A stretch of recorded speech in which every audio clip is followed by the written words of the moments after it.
आहे हे इथल्या शेतकऱ्यांना चक्काजाम केलेला आहे। विदर्भात अतिशय वाईट अवस्था आहे। धान उत्पादक शेतकरी मेला, सोयाबीन, कापूस काही हाती येणार नाही आणि आलेला मालाला सुद्धा भाव नाही आहे। पालकमंत्री उईके ते आलेच नाही, अजून कोणाच्या शेतकऱ्याच्या धुऱ्यावर घेतलं नाही, साध्या बैठकीने आहे। तो कलेक्टरला 20 दिवस अगोदर निवेदन दिलं, त्यानं काल उत्तर दिलं। तुम्ही फक्त काय रेतीच्या गाडीवर लक्ष ठेवता का? इथं शेतकरी रोज मरता आहे। आज अर्ध्यापेक्षा कमी उत्पादन घटलेलं, एकतर आम्ही पाहतोय आजार प्रचंड रोग सोयाबीनवर आलेला आहे। बियाणं चुकीच्या पद्धतीने दिल्या गेले। मुख्यमंत्री विदर्भातला आहे, इथून 100 किलोमीटरवर मुख्यमंत्र्याचं घर आहे आणि मुख्यमंत्री सुद्धा यावर साधा आढावा घेत नाही, बोलत नाही। कर्जमुक्ती आणि हमी भाव शेतपर्यंत तुम्ही घोषणा करत नाही, तसे आंदोलन प्रत्येक जिल्ह्यात, प्रत्येक तालुक्यात रोज एका जिल्ह्यात 2-2 आंदोलन झाल्याशिवाय राहणार नाही।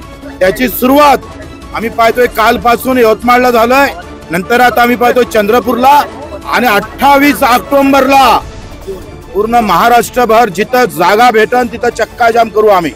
28 ऑक्टोबरला कर्जमुक्तीची घोषणा करा। तुम्ही सांगितलं होतं ना सोयाबीनला 6000 देणार म्हणून, आणि आता 5328च्या खरेदी केंद्र सुरू करत नाही तुम्ही। कधी करणार आहे खरेदी केंद्र सुरू?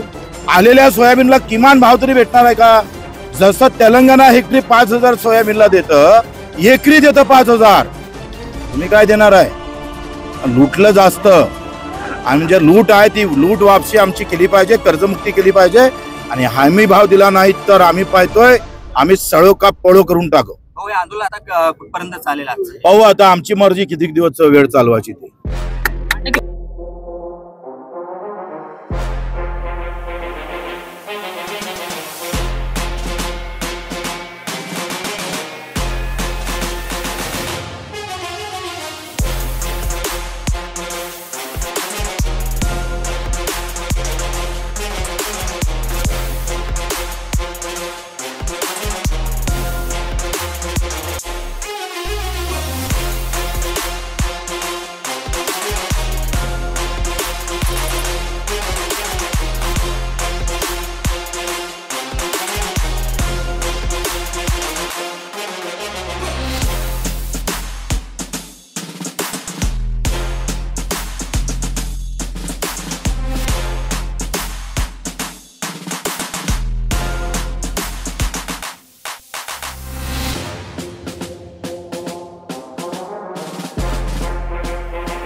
आज शेतकऱ्याच्या विविध मागण्या घेऊन अंबाडा येथे आंदोलनाचे आम्ही आंदोलन पुकारलं होतं आणि आंदोलनाला शेतकरी स्वतः आले, उत्स्फूर्त प्रतिसाद दिला।